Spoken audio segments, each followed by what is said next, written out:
What's going on, people? Welcome to Throwdown, episode 207. I'm your host, Tony Polanco, and I'm joined by Emilio Lopez. It's a little empty in here. There's like 10 people missing. Chris Seeley. Hey, what's up, everyone? And we're joined by our very good friend, Mr. Robert Workman. It's my fault. I scared him off. Sorry. Yeah, what's up with that? Robert, how you been, man? Busy and also very tired, but I'll explain why as we get into our episode here, because I've been playing Red Dead Redemption 2 for the past week, and I've got a lot to talk about, and none of it is about horse testicles. Okay, unfortunately, we'll get to horse testicles in a bit. We will not get to horse testicles. All right, guys, I know you guys are waiting for the contest winner, and we're going to have that for you in a second, but got a couple of things we got to clean up here first. All right, first of all, Carlos is not here because he's actually in Korea right now. He's on vacation, people. So that should be pretty fun. He's got some friends out there he's visiting. I think he's going to be out there for 3 weeks or so. So no Carlos action, no game, none of that shit for a while, you know. Also, I want to give a shout out to, I think Tony just froze. Did I freeze again? Yeah, you froze for a sec. Yeah, oh, no. It's almost like you were thinking about the horse testicles and time stopped. Oh, no, I was in the middle of something. Here's the thing. You might have not stopped on your end. I don't know. I didn't stop at all. Everything was coming in fine. I guess I could repeat all that. So, yeah, Carlos is on vacation right now. He's in Korea. I think he should have already landed. So, no, you're not going to hear, for like a couple weeks, But he doesn't live with that on the show. Yeah, he does it sometimes. Sometimes. Yeah, sometimes. So yeah, shout out to Carlos. He'll be back, soon. Also, shout out to Gamer Graham, who is our 300th follower on Twitch. Wow, that is awesome. Thank you. Pretty awesome. And Gamer Graham, I was just talking about him before the show. He says if he wins the contest, he wants us to give the game away to charity. So that's pretty cool. That's nice. Generosity, people. And what charity would we give it to? We'd have to look into that. Whatever we choose, man. Yeah, actually, we're already at 306, so this contest definitely helped out on that end. We, when we decided to do this exclusively on Twitch, we were at 196, so now we're at 306. It's not bad. If you do math, that's a lot of numbers. like Tony's like, math is hard. It is. Hey, listen, I'm horrible at math. I'm really good at English, but math, I don't know that shit. Also, let me just also add, we got like 125 entries into this contest, which is pretty awesome. Yeah, it's pretty badass, and one of you guys could win, but we're gonna keep you in suspense for a little bit longer. Shout out to the. I have to a little under the hood stuff. I have to literally go through every single person's name here and kind of set it up for our randomizer. So shout out to the Titanfall princess who's now following us and is in the chat room. What's going on, girl? How you doing? Yeah, we've been on Twitch. Here's the funny thing: even though we're streaming exclusively to Twitch now, we've been on Twitch for a year now, over a year. Using Restream, but now we're here exclusive because we're affiliates, people. So it's pretty good stuff. Yep, and the live shows exclusive to Twitch. Yeah. By the way, this is something cool we're doing now. YouTube has this new thing called premieres, right? It's basically exactly what Twitch does with its premieres. You basically upload something and then you set it for a schedule and then it'll like go up, but with a chat room, with a live chat room, and you go in there and talk to your fans. So we're giving that to I call them the YouTube holdouts. There's some guys I didn't want to come over to Twitch for whatever reason. So the shows are not live, obviously, but the chat is live. And even last night, me, Chris, and Manny were in there talking to you guys during the Spider-Man stream, which was pretty fun, So expect that pretty much 24 hours after we stream whatever we're going to stream, Yep. You also, if you're, also for the most recent episode of Throwdown Drugs, we'll also use the same sort of system, and I'll jump in there too and say a couple of things if anybody decides to watch. It's only about an hour long stream, that one, so you can watch it in one sitting. Yeah. Hey, what's going on, Adam? Sorry, I just fell asleep. Damn, man, you playing too much Red Dead, man. I was like, I'm playing Red Dead tonight. I got my coffee. I said, all right, let me go take a nap. I passed out. I just passed out. Wife didn't even know I was sleeping. She was sleeping. She's like, "You're not doing the show." I'm like, "What show? Oh shit! I didn't even know what show. Shit." I thought I was just lay down for half an hour. No biggie. No, I really passed out. It's all good, man. I'm fluffing up time to give Manny some time. No, we need to start the show because. Are you ready? Are you ready, Manny? No, man. Okay, that's what I'm saying. I'm fluffing it up. Take time. Wait, it didn't even start yet? No, we are starting. We're live right now. We're Oh, live okay. right now, but man, I told you there's 125 people that entered this thing, and I'm only doing this now. Yeah. So I gotta clear all this stuff in here. All right, we're gonna keep people in suspense because I want to get the show started. All right, Yeah, so man. the main topic is obviously Red Dead Redemption 2, high Metacritic score, all that stuff, and we have somebody who's actually played the game, Mr. Workman. So please regale us with tales about Red Dead Redemption. And I'm guessing this is the reason why you're so tired, right? Oh yeah, I mean, I was playing last night till like 3 in the morning, and then I went to bed, and then I woke up at like 5 a.m. because my alerts went off because the reviews started going live, and I was like, well, I guess I should get mine done because I didn't even think about it. So I wrote it up. I wrote up about 3,200 words out of the whole thing, and it posted on WWG over there, comicbook.com/gaming, about 6 a.m. And it's been getting a lot of attention all day. A lot of people love what I wrote about it, love what I talked about there. But I'll kind of sum up the experience here. I know we only have like a 2-hour show, but in a nutshell here, it's like the game set lofty expectations. Before you go on, since we're on Sorry. Twitch, that time limit no longer means anything. So Oh well, fuck. go Let's- as long as you want, brother. That's what she said. All right. So I mean, what was that? Oh, no, poor music. And now the Red Dead Redemption review. All right, go ahead. Man. Whatever. Okay. Anyway, let's pause. So the trailer premiered 2 years ago this week, right? The original trailer where Dutch did his little read off, and we saw the group ride off into their little on the ridge, right? And then like all that time, we've seen like bits and pieces of the gameplay, and all these expectations were set really high, So there was this worry that what if the game didn't meet those expectations, right? But the fact of the matter is, after playing through several hours of this game and still plowing through quite a bit of it with the side stuff and robberies and tying people up and throwing them on the train tracks like usual, it's exceeded those expectations. Like, this is a game like Grand Theft Auto 5. It defines a generation. It truly does. Everything about the experience just comes together beautifully. Like, for instance, doing stuff as simple as building up your camp, because obviously you're with Dutch's gang. So the entire gang is hanging around this camp, and they keep moving around so they don't get caught.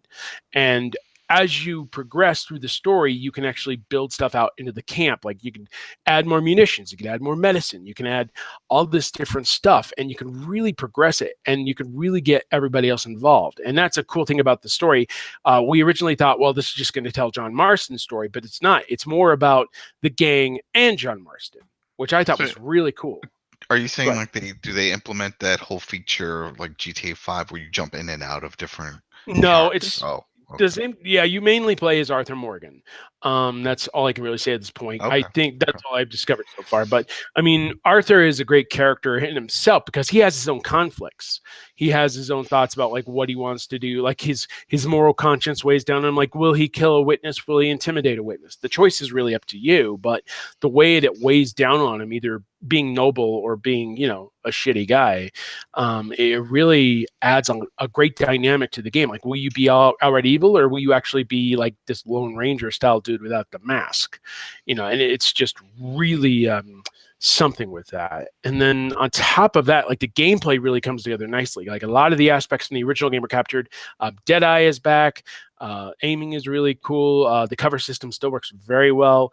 And there's also like the exploratory factor. There's the fisticuffs. There's actually a great bar brawl near the beginning of the game. I won't spoil anything else about it, but you should watch it. It's really something. And just all this stuff comes together along with a variety of the missions. Like, some of the missions don't even involve combat that much. Like, you're like rescuing a young kid from a cult, or you're simply trying to cheer up one of your cohorts by getting him drunk at the bar, and the screen's getting all wavery as you try to find him.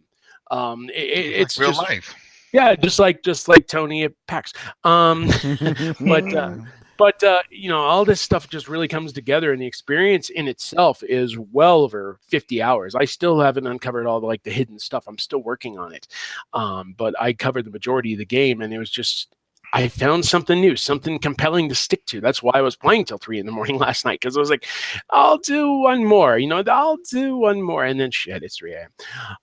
So, on top of that, the presentation is amazing. The graphics look really good, especially on PS4 Pro. And soon I'll be able to check it out on Xbox One X as well. because I hear that's the definitive version, based on some comparison by Digital Foundry. Yeah. And Digital Foundry. yeah, they do that as comparison things. And the audio is really good too. The thing that I'm trying to figure out is if the original voice actor that did John Marston is back, because it sure as hell sounds like him.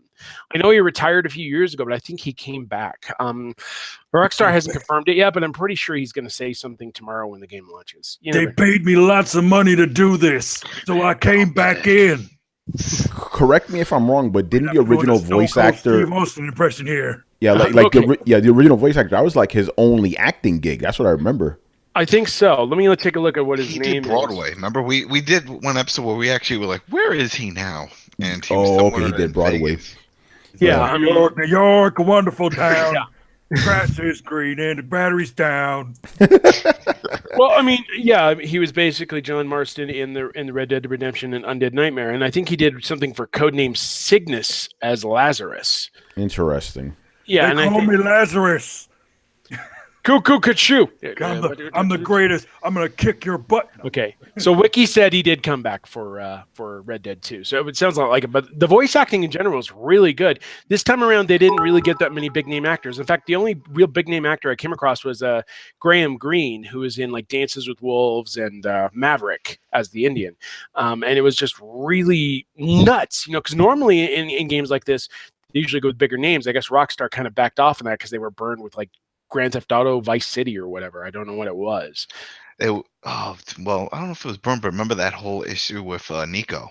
Yeah, and Burt Reynolds of GTA 4, yeah, and then Burt Reynolds had That's right. Burt Reynolds is really bad, but no, the voice acting is really well done. The musical score definitely has that Ennio Morricone, I think his name was, from Good, Bad, and the Ugly. It has that kind of tone to it that's really well done, and the sound effects are good too. But I think the really cool thing is that it's like Grand Theft Auto 5. You could just go and get in trouble if you want. You could go around the country and pet dogs. You could do what Tony is going to do and just find barn animals and see what their balls look like. He's been talking about it. It's like, they're big. Let me throw some snow on those. Yep, they're shriveling. Look at that. I heard they look best on Xbox One X. They have the best horse balls. I don't care. You and balls. But they have so many activities. You could rob people. You could just explore the countryside. You could go fishing. Fishing is a lot of fun in the game. Now, I almost want it to be like a competitive mini game just to see what all you can catch. Well, it says like 30 different fish, right? There's a ton. There's like, I believe, 45 different varieties. Wow. Yeah, they went all out, hunting. Japanese game. There's fishing in it. That's a game in itself. Yeah, seriously. I mean, there's like hunting. There's all sorts of different activities. It's just, you can even like, I don't know, even make profit with like certain businesses, which is really cool. It actually helps out. So, I mean, like like Grand Theft Auto 5, it's just so wide open. There's so much you could do. You can go and get into trouble. You could go look at balls. You could follow the story and feel the dynamic. It's just... It really does speak for itself. I mean, and I know there was a lot of controversy because of obviously the 100-hour work weeks, and I feel bad for the artists that had to do work on nothing but balls. That must have been that's what I would have done. I'm sure that's a whole group that worked on animals and research on movements. The horses look amazing in this game. Mm-hmm. Like if you trip over the wrong thing, the horse will throw you off and collapse. Oh, and you actually have to calm down. Yeah. So what about this whole thing? Because I don't even know if it's true. Something about the permadeath for the horses. Like before, you could just whistle and then your Bucky would just show up again. That doesn't happen anymore. I've seen my horse show up on a number of occasions. I think there are times where it won't show up, like if you're outside of range. I didn't really kill any horses, so I can't say for sure because I'm not inhumane. Right. It's not you killing them like in a shootout or something. If your horse dies after spending all this time training it, supposedly, remember before you could just whistle and you'll get it. It'll come back. Yeah. Supposedly it didn't happen anymore, and you would have to go get another horse, retrain it, do that whole thing over again. Well, it's not a matter of retraining. I mean, like what you could do is while you're riding the horse, you can pet him to calm him down. Like if he's startled by bullets, or if you accidentally, run into another horse. I've done that a few times because I guess I don't know how to drive a horse.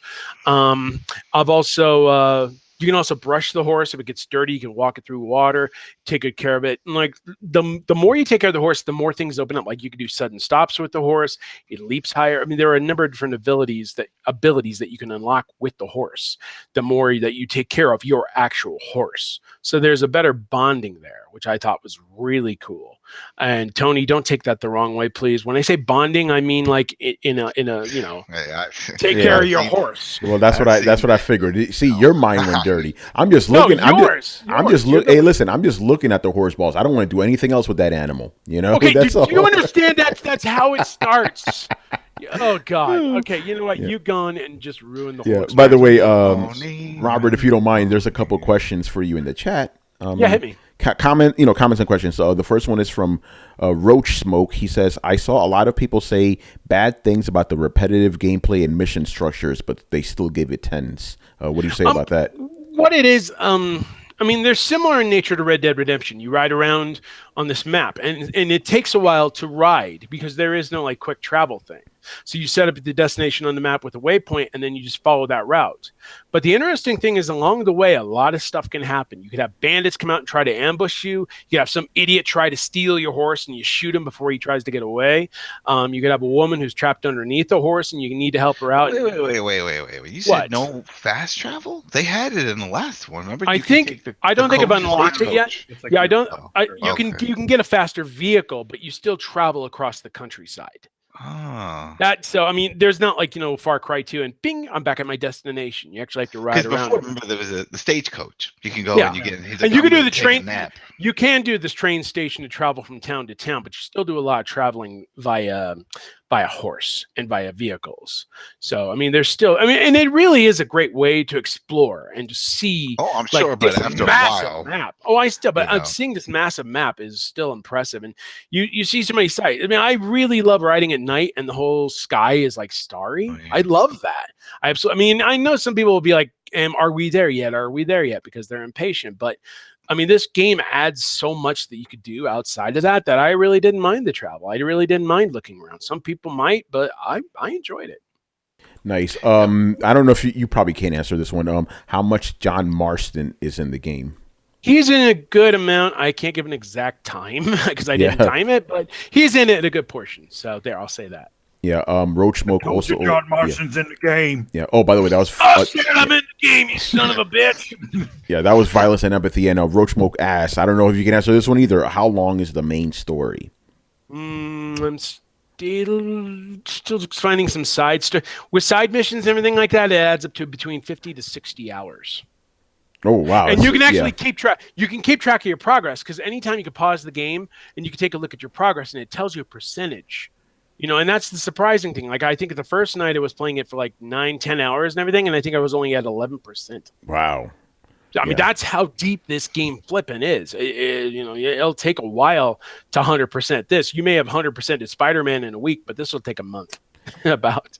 Yeah. Did you ever? This is my personal question. Did you ever feel overwhelmed at any point? Because basically, I've heard a lot of comparisons to The Witcher 3, a game that most people haven't even finished yet because so much content is in there. So, did you ever get to that point where you're like, oh man, this is too much? Oh yeah, I mean, I've had a couple of instances where missions were incredibly hard. Like there was this one mission where I was asked to steal this oil tanker. I mean, like the stagecoach-based oil tanker, right? And the only one I could really find close by to me was in this well-guarded refinery. Now, I tried to take down the guards first, and I died horribly. Then I tried to go in another way, and I died horribly. Then I decided, fuck it, I'm just going to jump the fence, and I'm just going to steal it and run like hell. And I died 7 times that way. So I was just like really frustrated, and to the point that I was like, I didn't know what to do. And then I looked on the map, and all of a sudden 2 more oil tankers pop up with just one driver. I'm like, what the hell have I been doing? Wow. I've been like creating work for myself for no reason. So I went after him. I shot the guy. I got the oil tanker, and I moved on. There seems to be an alternate solution if the game can be too difficult. Like if you're not ready to take on a bear with a pistol, you wait until you get something like a shotgun or a more powerful weapon, so you actually stand a better chance. So I think with everything that's offered in the game, you actually have a way of figuring out how to progress. And I think that's a learning process that sticks with you as you continue through it. And it's really cool, I think. Yeah. Frustrating, but really cool. Yeah. What have you seen any of the different landscapes, or have you only really stuck to one part right now? I've traveled through a number of different towns, and they all look terrific. I mean, like there's this one town where there's this really long bridge that connects with the train going over it with water underneath, and it's beautiful. And then there was another one with mountain vistas. In fact, when the game starts, it starts during winter. Ooh. And then eventually it gets to spring, and then eventually it gets to summer. And the cool thing about winter is like the snow actually deforms with each step you take. Like they took their time, like with the horse steps, they tracked it, the tracks, they tracked everything. So I mean, like they actually have dynamic weather conditions that can sometimes affect, like say if it's spring or something like that, and your character's wearing like his coat or whatever, it may ask you to like strip down so it doesn't like affect your stamina so much. Like the little things that are really cool about this game, like Rockstar, they left no stone unturned. It's nuts just how deep it goes. Did you ever feel like overwhelmed by it? Actually, is there like a lot of micromanaging? Because that's the one thing I was worried about. Like, am I gonna have to like constantly bathe and shave and all this other stuff? How does that work? You can do it however you please. There's a shaving setup in your camp that pretty much allows you to clean up whenever you want. You could grow your beard out long. You could just be a baby face. You could be somewhere in between and just get the trim done. And then there are places in town where if you want to take a bath, you can. It's not the end of the world if you don't, but a lot of people may consider you a little too dirty. So, I mean, it really depends on what you want to do. No, this is not scum. No, you do not have to poop. No, I'm just wondering. They were saying they're getting real with it. And I was wondering if he's going to run around. Well, the and horses get a don't little poop meter either. saying that he's constipated or something. Like, yo, find No. a tree. I'm like, oh, okay, I get it.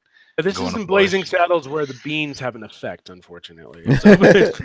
Yeah, I think that was something Torrance was saying. He's like, yo, do I have to take a shit while I'm riding a horse? No, that's a legit question. People, they kept saying we're going to get real and detailed. So, Yeah, I'll tell you. People jump right and to it's taking still a a shit game. when they say that. Yes. Hey, what's going on, Brett? This What's is up? Brett. Yeah. Why did they jump straight to taking a shit though? Like the whole not bathing thing seems to me like a far cry from taking a shit.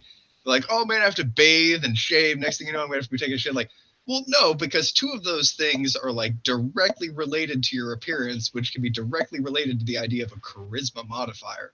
Like even in like D&D, like you're like, dude, your person is like stanky, unwashed, unshaven. Like you get a charisma debuff because fuck you, you're a nasty motherfucker. But you don't have to be like, oh, we get a constipation debuff to your stamina. Like, no, that's a hugely different thing. you can get poisoned. I'm like, all right, roll to see if you got pukes. Yeah, know, I mean, or it get the doesn't run. go. It doesn't go that deep. It's just- Thankfully. I mean, you do, yeah, I mean, this Okay, isn't a good. Tony simulator. Oh, kidding. What about Crazy. sleeping? Do you have to sleep? Like, is that a thing? Like Yeah, I mean, if you sleep, actually, you're encouraged to do that because what it is, it recovers your stamina. Because you can lose it if you stay awake for a little bit too long. So you're actually encouraged to go back to your camp, maybe catch up on 4 hours sleep. You can sleep longer if you need to catch up on more stamina. You can actually sleep up to 20 hours. So we know it's a fantasy game. But Right, I wish. Shit. I miss sleep. But yeah, I mean, you can catch up on your stamina that way. You can clean up. You can do whatever you want with your character. You can dress them however you please. You can buy whatever weapons you want at the gun shop. You can buy sniper rifles if that's your specialty. It's just, there's so much you can do with your character. It's really something. And I'm not sure if you'll be able to answer it because I'm not sure, but like, do the female characters lose a lot of customization because they don't have the beard and shaving mechanics? No, I wouldn't say so. There's Like, can they do their hair or something?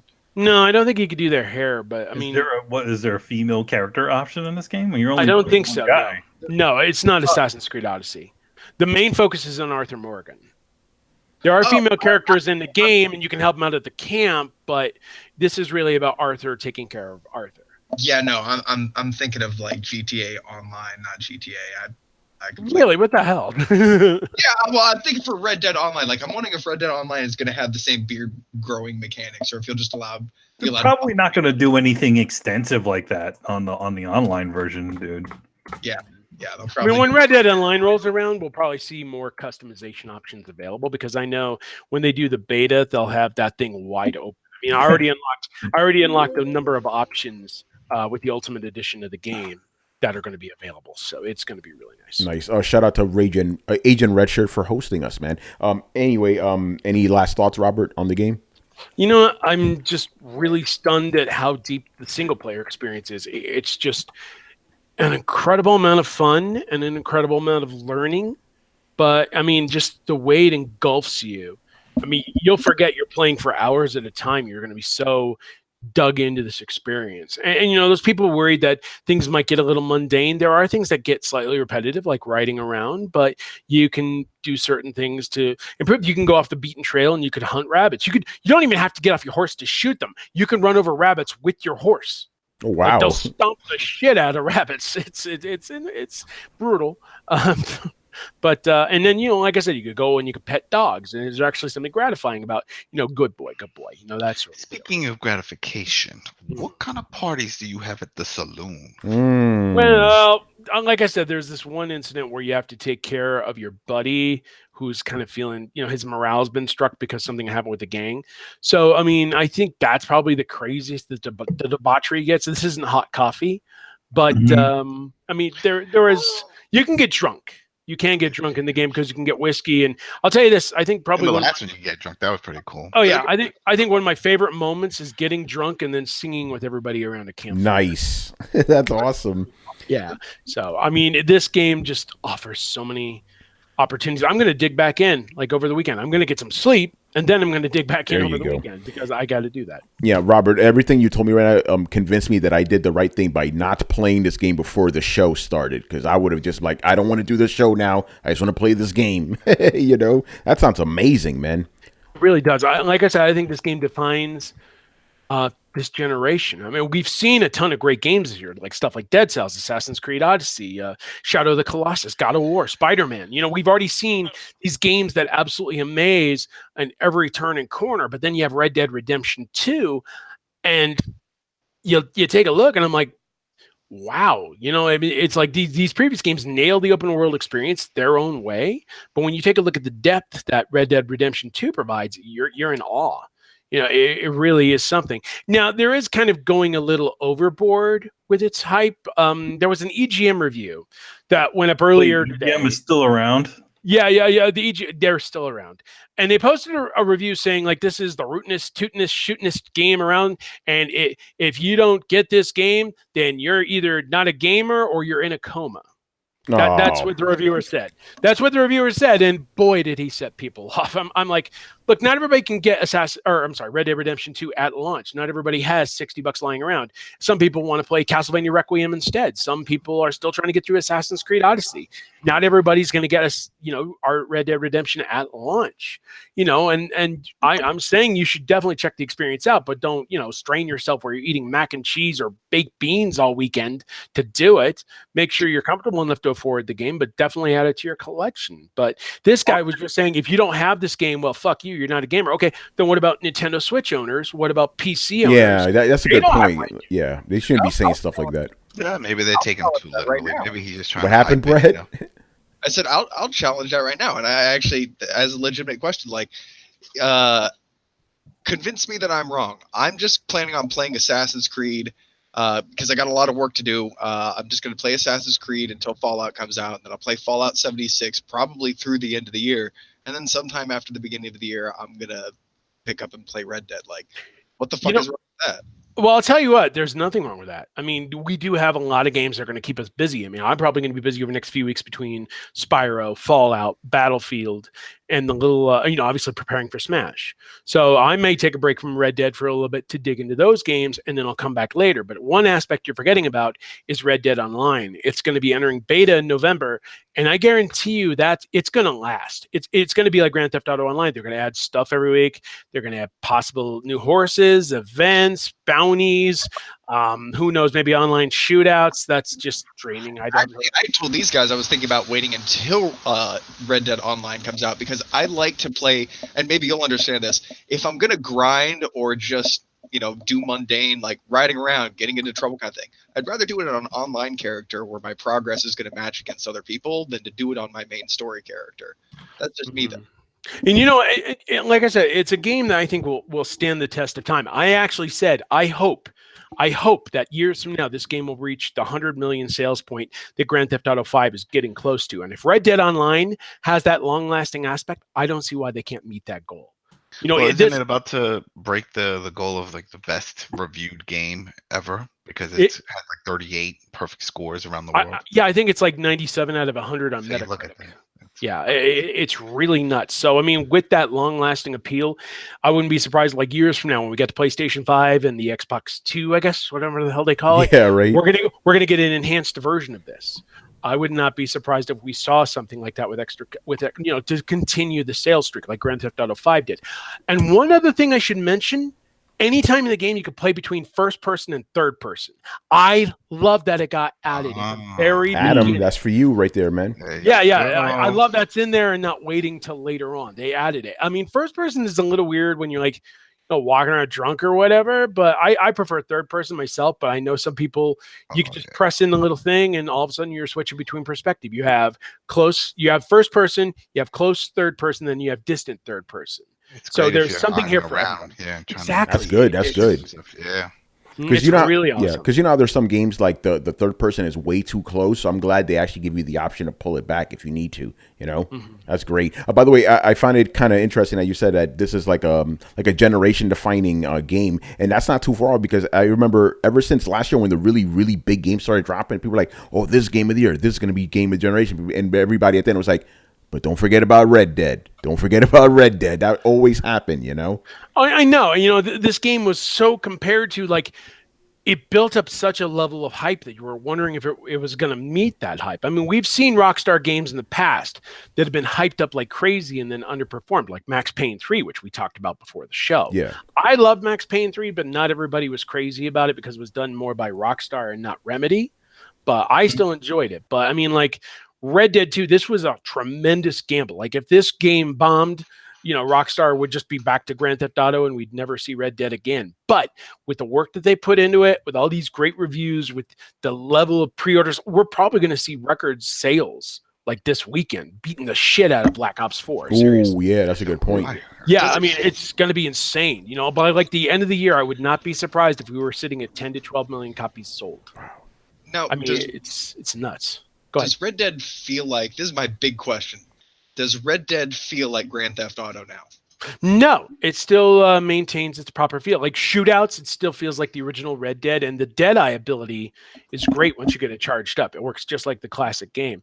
You still have your shootouts, you still have your variety of missions, and the horse controls are really well done. You actually feel like you're controlling a horse and not like a horse on wheels or whatever, like on roller skates, if you will.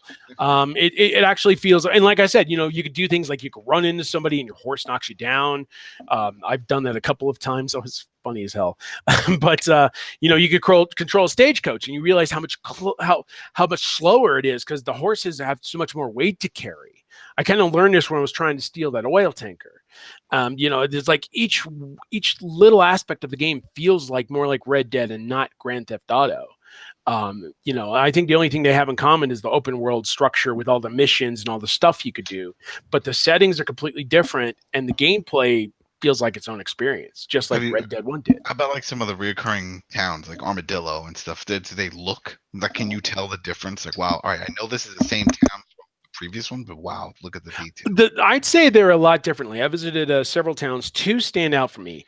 There was this rainy town where I had to bust somebody out of a jail. I forgot the name of that city, but it was very small, very quaint. Buildings were close together, and it made shootouts more intense. And then the big town that you begin with in the beginning, which is right close by to your camp, is a town called Valentine.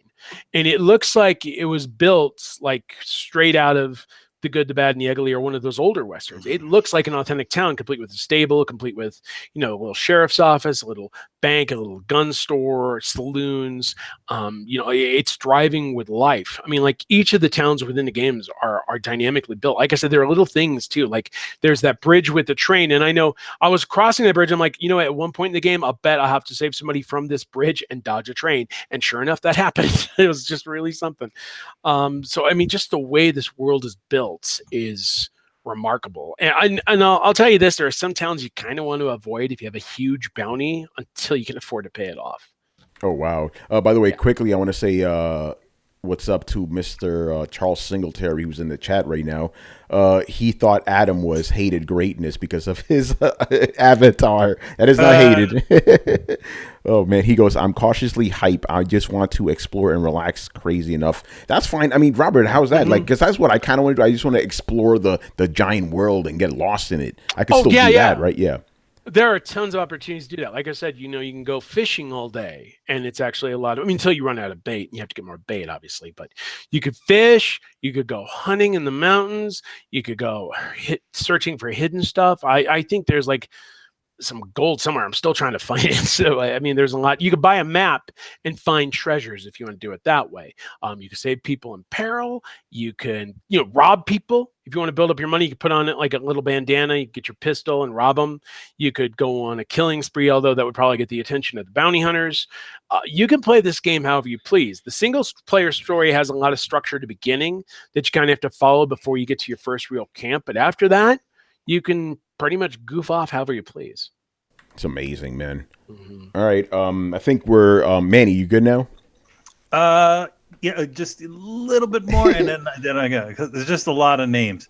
All right, so yes, we are getting there. All right, because I do have one thing I do want to show off before we announce the winner. All right, so today, actually, I want to thank Rockstar because they sent me a lot of cool stuff that I want to show you guys. So yeah, I got it too.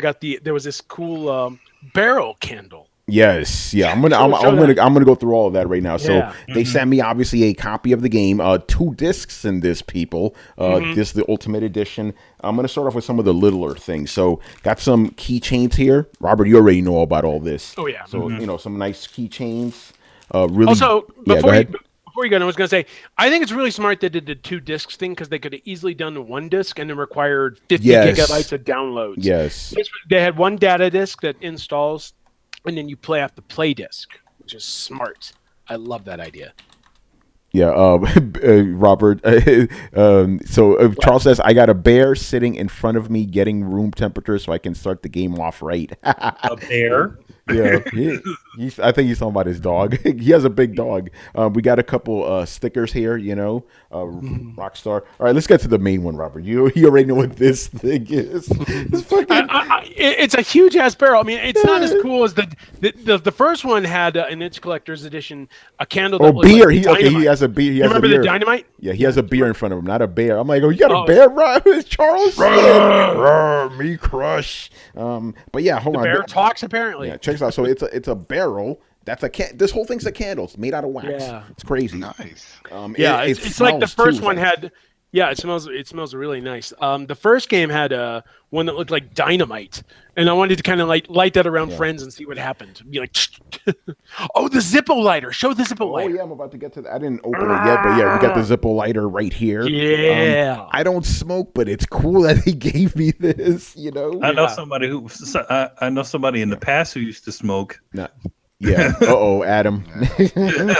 Now, Robert, this is one I will be using. I will be using the shot glass, the collapsible. Yes. I'm taking it with me. Yeah, collapsible shot glass. I'm like, how do you collapse? So is that going inside your? Well, what you do is you extend it. It starts out with this little small tin thing, and then you pull it out, and it's a shot glass. Oh yeah, those little. They used to make those things out of plastic. Yeah. I'm a dummy because I'm like, how do they do that with glass? I'm a fucking idiot. It's not glass. It's made out of tin. Yeah, I got you. What's going on all day, my man? By the way, all day was telling me. Game buddy. All day, I was talking to all day today. He told me Adam called him up. He's going crazy and shit because of the game. Oh, yeah. All right, Robert, this is really cool too. The pins here, Yeah. Mm-hmm. I don't know if you've seen my jacket with a bunch of pins. I want to put these on them. Really good stuff. You have your jacket of flair. This one's interesting. So this is like a metal train I could assemble. Yeah, you put it together. I got a friend who's getting that from me because I'm not good at assembly. Yeah. So check this out. So I got the train, but there's also a gun, a sawed-off shotgun. Yeah, and I think there's a Gatling gun. Maxim gun. Really cool stuff. Another Rockstar sticker. There's a tray too, like a leather tray. Check it out. Yeah, what is this? I didn't open it yet. Like the leather tray. It's a valet tray. Like you could put your keys in it or whatever. Oh, okay. Like one of those things you could put stuff in, like by the door or whatever, or you could put food in it if you want to like serve people who are coming over to play Red Dead. I don't know. Yeah, that's a good one, right? Yeah, but thank you to Rockstar for sending us this stuff. Likewise, I appreciate it. Rockstar has taken excellent care of us with this review time, and it's pained me. I wanted to talk about this game, and I'm like. Yeah, man. Can I talk to? Yeah, that's how I felt during God of War and Spider-Man. It's like,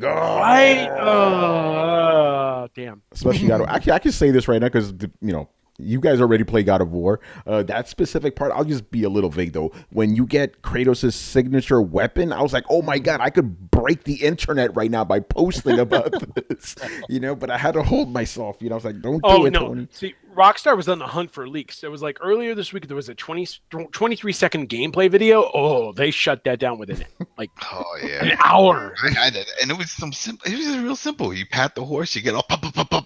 Yep, I remember that. By the way, shout out to our boy Kofi, Prestar Kofi. He got the game early. Unlike Spider-Man, he didn't post nothing. He learned his lesson for the first time because Sony cracked down on his ass. So he just said, "Yo, I got the game," and that's it. He didn't say nothing. Yeah, I didn't even say that. I said, "Look, if I'm not seeing on PlayStation Network for a few days, don't panic. There's a reason." That's all I said. And everybody's like, "A Red Dead reason?" I didn't even reply. Red Dead reason, yeah. No, Robert, in case you didn't know, so our friend Kofi, he's not a journalist or anything. He's just a regular gamer. But he has a hookup. He He gets games about a week early, right? So he got an early copy of Spider-Man. I remember hearing about this. Yeah, okay. So you already know then. So, so he didn't want that to happen to him again with Red Dead. And I think Rockstar would come down a little bit harder on him than Sony did, Oh, yeah. Mm-hmm. They were super pissed about that leaked video, and they even another thing, the leaked map went out. They couldn't stop that, but we knew the map was going to be huge anyway. So it's like it helps to study in advance. Maybe. Yeah, no, but and it's funny because when that little clip went out there, people got crazy, like, "Oh my God, this looks amazing!" Rockstar it does look amazing, and people still shut it down. They don't care if it's good publicity, bad publicity. I'll tell you this much: I'm getting an Xbox One X just to see how Red Dead looks on it, because from what I understand by that Digital Foundry video that went out today, it looks best on Xbox One X. Now, it looks amazing on PS4 Pro, but I want to see how it looks. Just that and Forza Horizon 4, obviously. But I heard it looks amazing. There you go, man. All right, man, you ready? Yes, I am. All right. And I'm going to put the name in.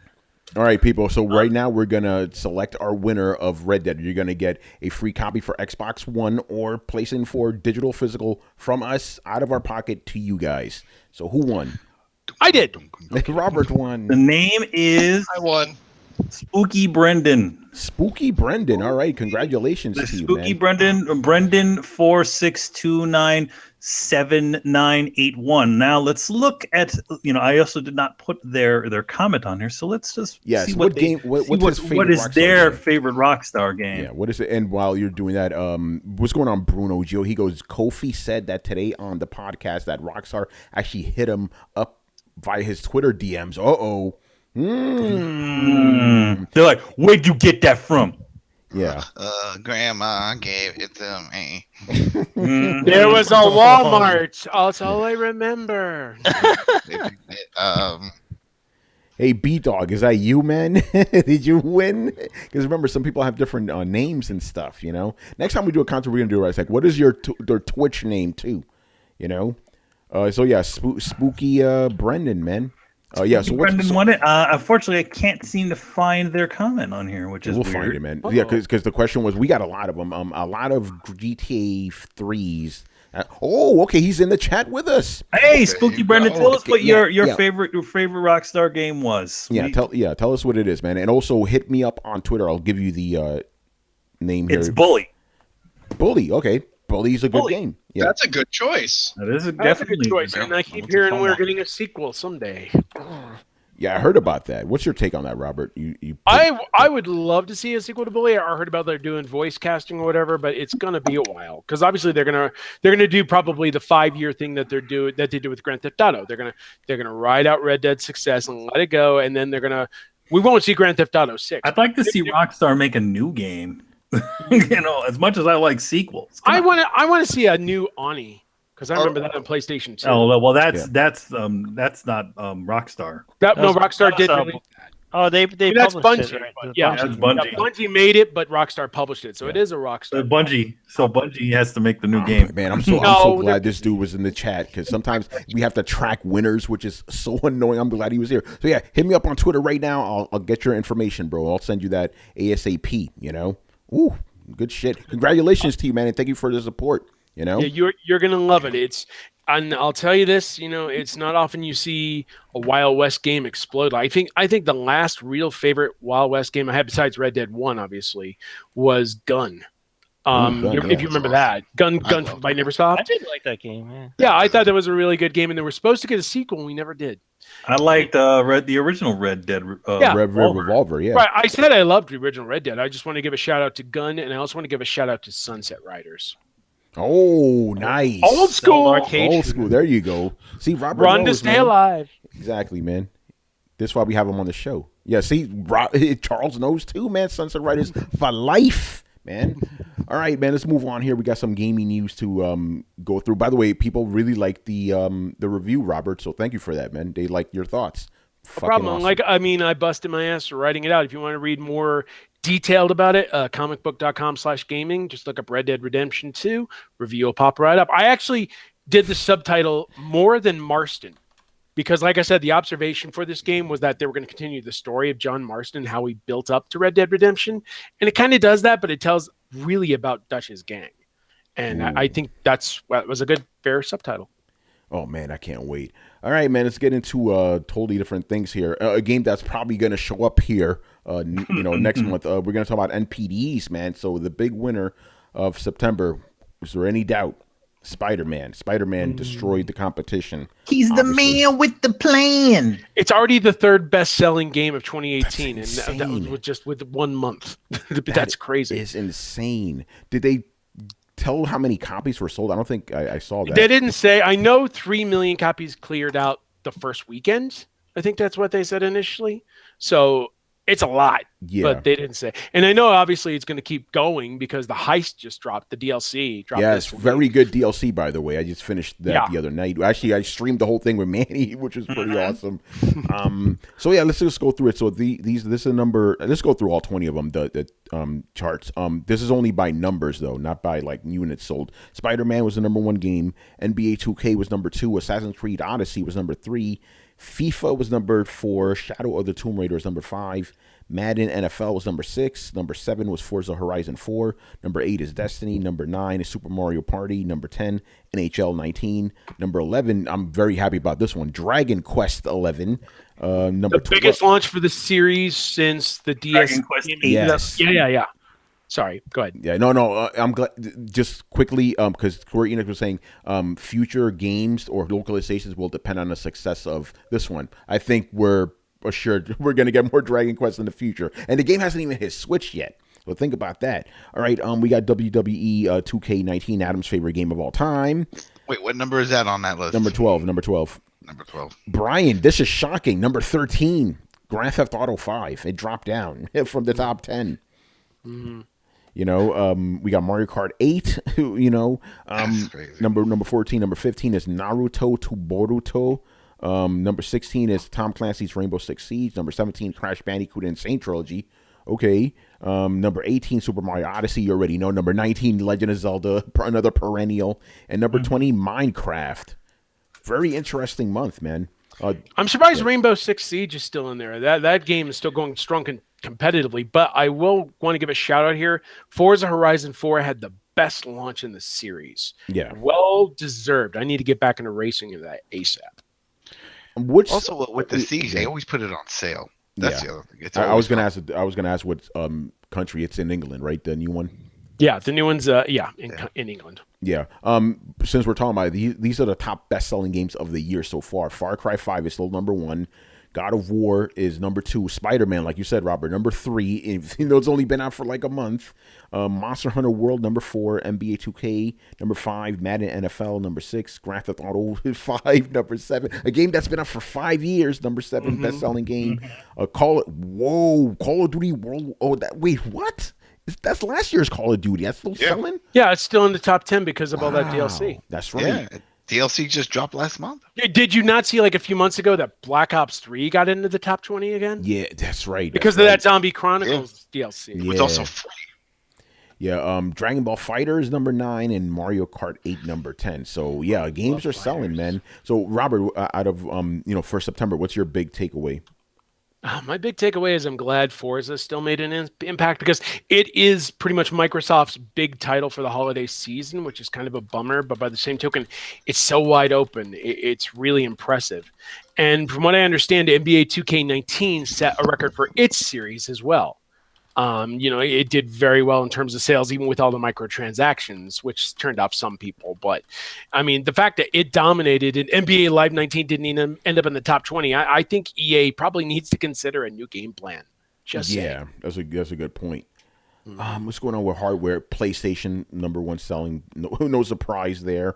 Yeah. Actually, from what I heard, this was from Matt Piscatella, I believe.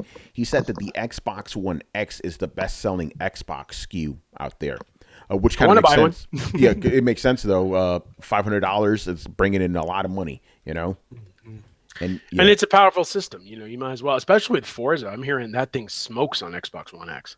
Yeah, I could just imagine what that looks like on PC, man. That'd be ridiculous. With one of those 2080 cards or whatever. That'd be insane. On my PC? On my PC? We got to get you and Hip Hop Gamer on one show, man. That should be crazy. Well, yeah, you get both of us on the show. It'll be like, yo, dog, why you still like Drive Club? Come on, Drive Club is the best. Did you see the rain effects? I'm like, dude, Drive Club was years ago. Come on. Dude, wake up. Yeah, at Comic-Con this year, he was still defending the game. I am not making this up. Play some Forza 4. Jesus. Yeah. Charles says NBA Street. Speaking about guys, we need to get back on the show. He goes, that needs to be the new effing game plan. Yeah, I mean NBA Street and NBA Jam, because we haven't seen the new NBA Jam in a while either, and there was talk that Microsoft would bring that back. Nothing yet. Yeah. All right. Anything else you guys want to? Any takeaways from this NPD? Seems like this is when the NPDs get interesting. The end of the year, but I really want to see next month. That's what I want to see. I'll tell you. I mean, if we see Red Dead Redemption 2 and Grand Theft Auto both in the top 10, that's going to be a statement of how Rockstar games are so damn long-lasting. Seriously. Yeah, I know, for real, man. All right, you guys talking about the graphic card now. All right, we'll move on here. This is kind of interesting news. I really want your take on this too, Robert. Jade Raymond left EA. Mm-hmm. I'm not really surprised. Yeah, because I mean, as EA's, they're still doing good on the game front, but they're not doing great, and there's still that Battlefront 2 fallout. Because if you remember, like shortly after that happened, Jade Raymond was asked to comment on it, and she kind of did, So, I mean, considering that EA lost Visceral Games the way that they shut them down the way they did and let Amy Hennig go, it almost seems like projects that could be coming together don't really, unless they're tentpole titles like Battlefield 5 or Anthem. I don't know. It's sort of weird that EA can't hold on to two of probably the most influential women in gaming. Yeah, that needs to be said. Kind of the elephant in the room, a weird elephant in the room thing. I'm sure it's not anything like that, but it does seem a bit suspicious, at least to me. Yeah, I mean, their business decisions haven't been the best. That whole thing almost went down with Battlefront 2 until I pulled the plug at the last second. Imagine what would have happened if that did come out with its Loot Crate microtransactions. It would have been a complete cluster. I mean, it still was a cluster, but not nearly as bad as it could have been. I mean, Disney probably stepped in and made that move. But why is everyone talking about this game negatively? We thought. Yeah, see, and that's the kind of business logic I think that's turning people off, like Amy Hennig, like Jade Raymond. It's like this should be about EA finding its groove again. Like years ago, it was rated one of the worst the worst company out there, even worse than Comcast. Okay, and now it almost seems like their reputation is catching up with them again, even though they're trying to make good with stuff like Battlefield 5 and Anthem and all that stuff. But I mean, we're hearing stuff behind the scenes, like obviously what happened with Visceral when they bought out the Titanfall developers over there at Respawn, and now we're worried they're going to close. Instead of actually thinking about Titanfall 3, it's the EA business sense, and they need to shake that off. They need to just forget about NBA Live and go back to NBA Street. They need to bring back Skate. They need to bring back SSX. They need to stop worrying about these big tentpole titles and remember why people loved EA to begin with. And I don't think they're going to do that. Back in the 3DO days. I was about to say. Back in the Genesis days. I mean, the Genesis days, they had franchises all over the place. You couldn't keep track of them all. Yeah, man. They have franchises all over the place even now, and they just kind of, they wring it dry, and then you never hear it from it anymore. I mean, here's the thing I'm worried about. Like Anthem's going to bomb and then BioWare is going to close. Imagine that. So, I mean, there's like all this dependency to get these gigantic AAA releases, and they're kind of forgetting why they got there in the first place. I mean, I am not going to pick on EA. I'm looking forward to Battlefield 5, but the business sense, they need to tweak that. A lot of the same people that, from classic EA, they're all gone, man. I know. And it's a whole bunch of new blood now. So it's not, I just, there's a reason people like Jade Raymond are leaving. She'd rather do something with her own studio or work with Square Enix. Square Enix is wide open with working on stuff. So. Yeah. So here's also another interesting thing. So yeah, she left the company that she worked for. Also, with going on with Visceral, Visceral is gone. But have you ever paid attention to the Visceral Games Twitter? I have. They post like these They're nostalgic still photos. posting stuff. So whoever's doing their social management or whatever is still doing stuff for Visceral, like posting. Well, maybe they don't even own the rights to Visceral to that. I don't know. And not to mention the fact, like, I mean, take a look at how many people this past week alone talked about the 10th anniversary of Dead Space. That series is still getting serious traction. Yet EA won't, they won't budge. Do you know how? I mean, even if it's not Visceral working on it, I mean, EA can make a killing doing another Dead Space or a remake or even a remake of the original. I would love that, but they're not going to touch it. They don't listen to their fan base. Don't. I mean, at least, I mean, Activision for a while there didn't either, but now, they're doing stuff like Spyro. They're doing stuff like Crash. They're starting, it's like, get more into a vibe while still keeping their tentpole games, and who knows what next year will bring. But, EA needs to get back into that groove. I mean, people wanted to see Skate 4 announced at EA and or E3, and when it wasn't announced, they were pissed.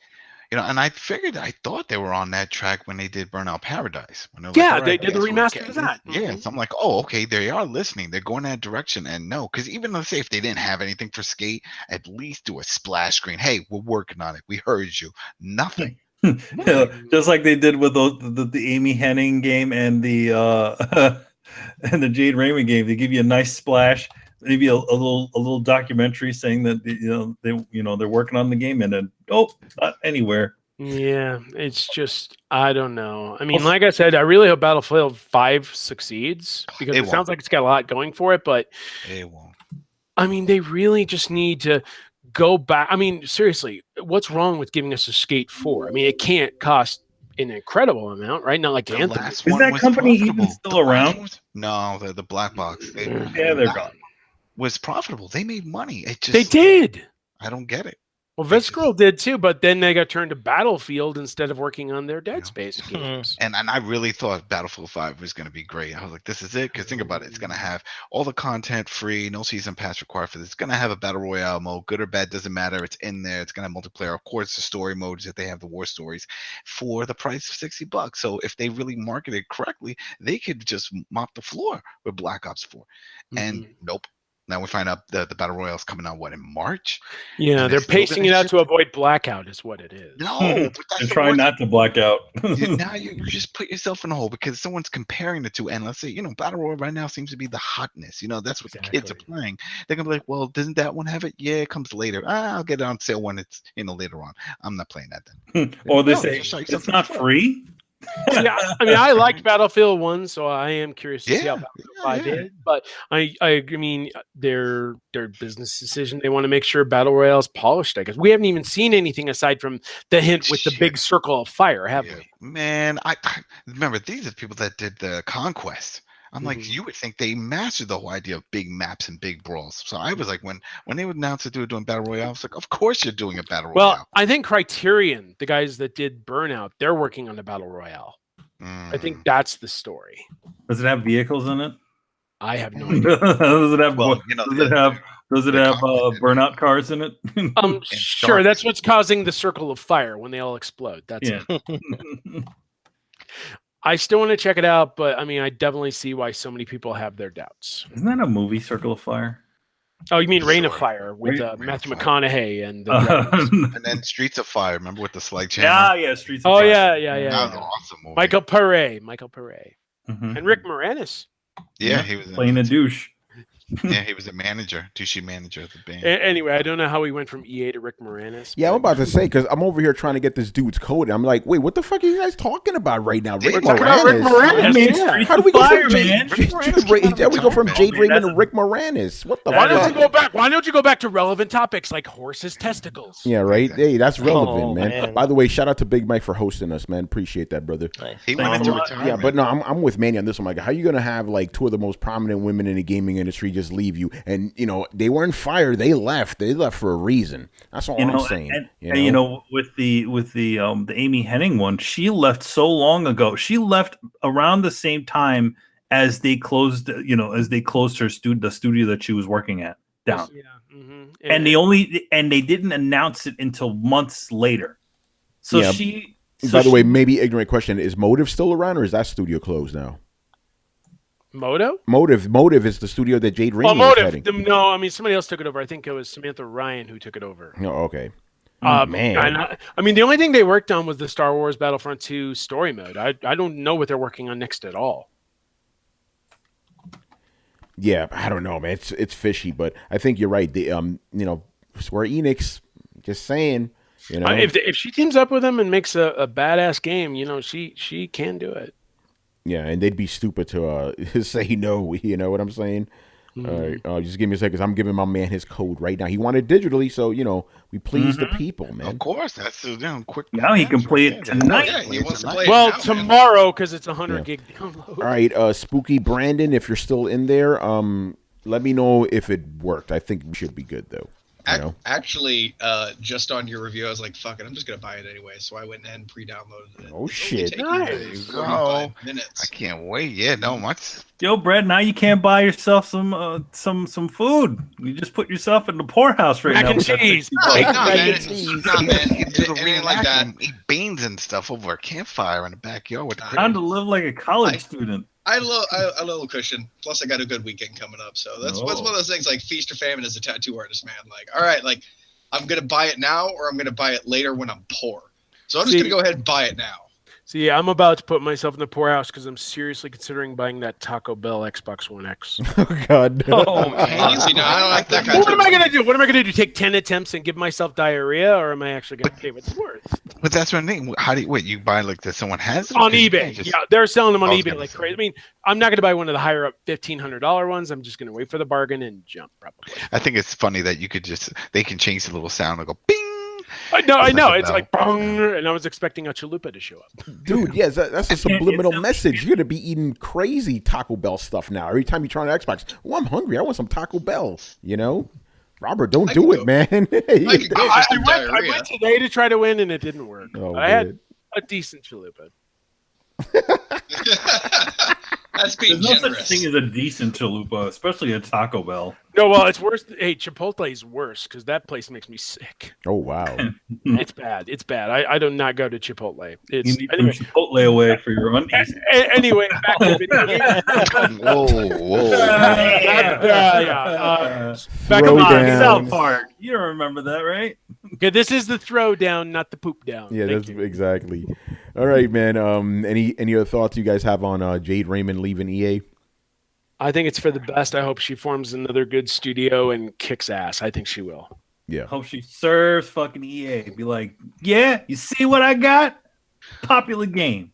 Can you imagine that? That'd be the greatest thing ever. She creates like this hot game. It's like, hey, I could have given this to you guys, but y'all was being a bunch of douches. Yeah. You told me to put like 1,000 microtransactions in this shit. Ah, man, I wouldn't put that past them, man, whatever. All right, moving on here. This is interesting. So Microsoft is now going to have Game Pass on PC. Yep.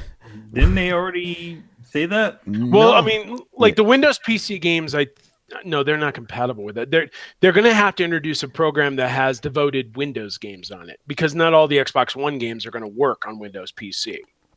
So they're going to have to throw some exclusive titles in there to make that alluring, sort of like Origin PC does, and obviously not that high a price. My question is this, forgive me if I'm being ignorant here. Will I be able to play 360 games now on my PC? Probably not. I mean, like I said, I think what's going to happen, we're still going to have the 360 and the Xbox One games and Xbox Game Pass, but the other Game Pass will have certain games that work, like Forza Horizon 4, Sea of Thieves, stuff like that, but it also have exclusive Windows games. I think that's how it's going to work.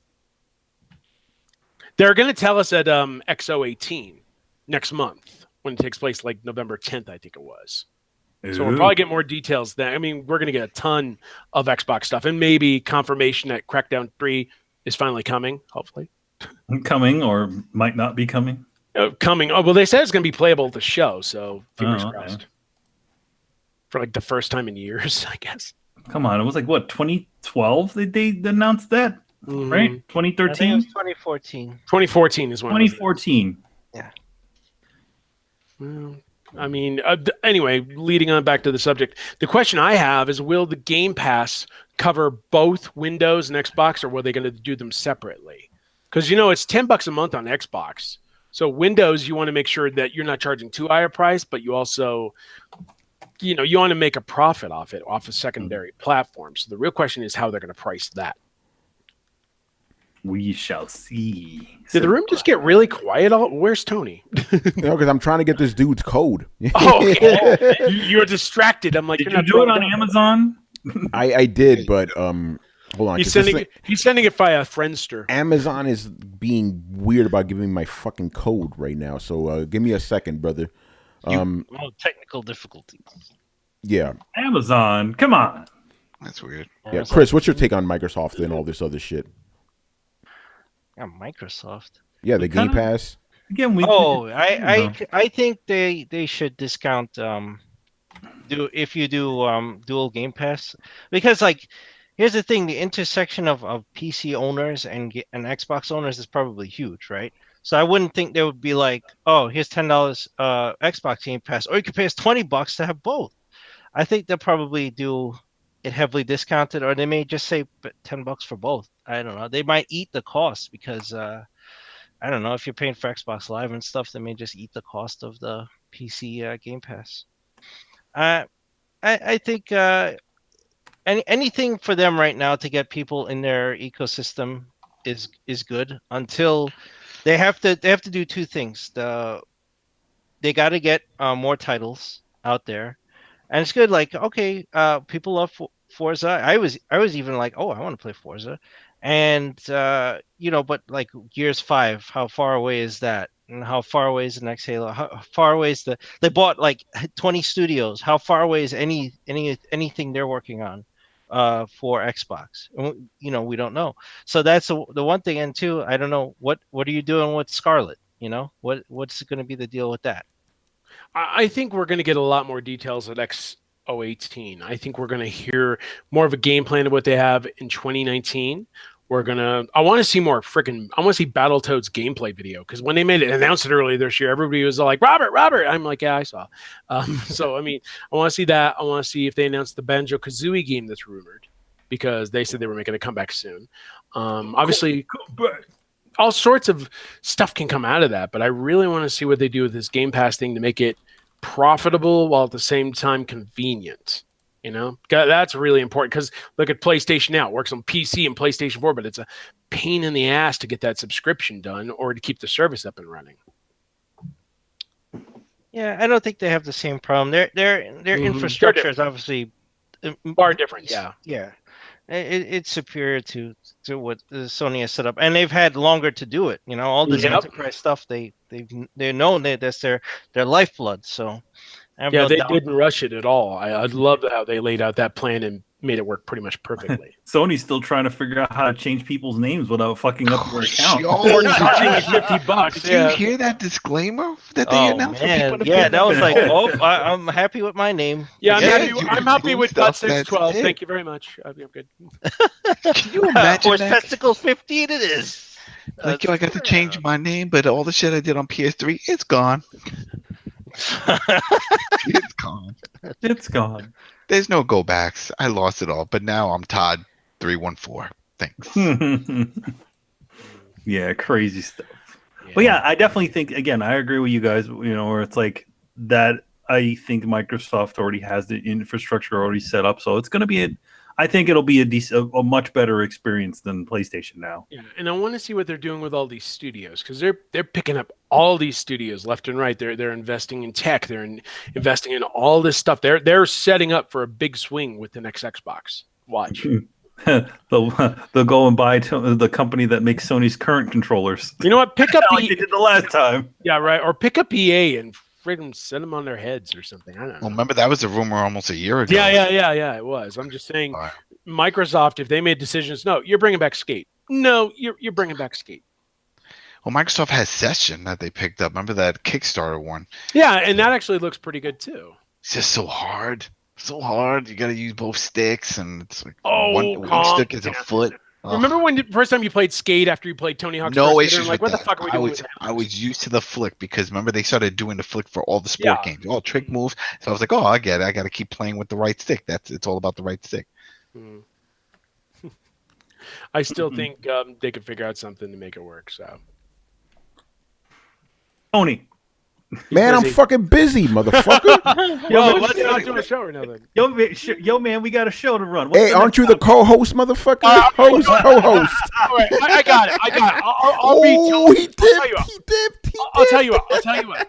I will be Tony for the next time. Yo, what's up, everybody? Welcome to the Throwdown. Drop in and drop out. Yeah, Manny, you're just like that, bro. You're like, yo, I'm done with this shit. You don't tell me what to do. Yo, Manny, you're the co-host. I'm having some technical difficulties. Yeah. You gotta give us a talk amongst yourselves topic. Yeah. All right. Today's topic, we're talking about horse testicles. Yeah, they're just hanging low. Yeah, Why do I sound like I'm from fucking Brooklyn? You kind of do. I fuck Brooklyn, man. I'm from Queens, man. Represent.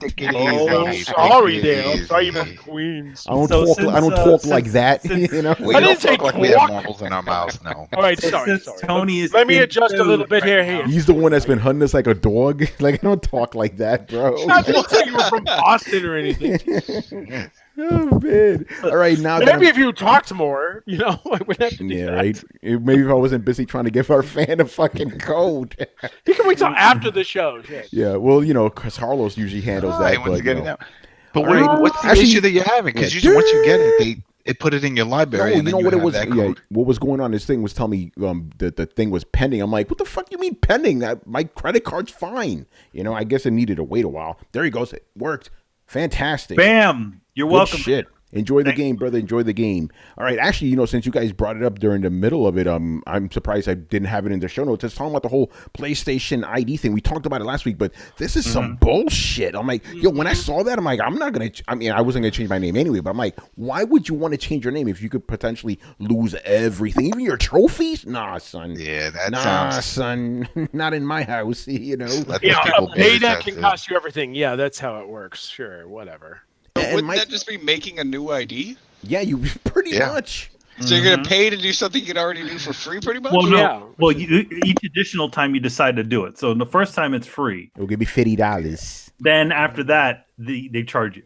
I'm wondering if maybe make new accounts. Maybe they're just covering their asses. Their progress, right? Yeah. Yeah. Oh, I guess it's probably just to keep your digital purchases. Yes, well, that's the other thing it said. It's digital purchase. Well, that was it. They said that you can lose not only just your trophies and your game progress, but purchases. Anything linked to that ID may not work, and I'm assuming it's older stuff. It's going to be a lot of older stuff, probably, and that might probably be the case even when it happens. I mean, PS3 stuff. Yeah. And remember they gave a cutoff date. What was it, April or something like that? Anything before April may not work. Of April 2018. What? Yeah, that's screwed up. Yeah, that's crazy, man. But I just read that it's like it doesn't need an asterisk. It needs like 5 asterisks after that. I'm like, I'm like, come on, man, doing changing your name on PS4 is like the friggin' directions on how to keep a Mogwai alive. All of a sudden, you get gremlins and all kinds of shit falling out of your place. Don't feed the shit after midnight. Don't get water on it. It's not nearly as fun as Gremlins was.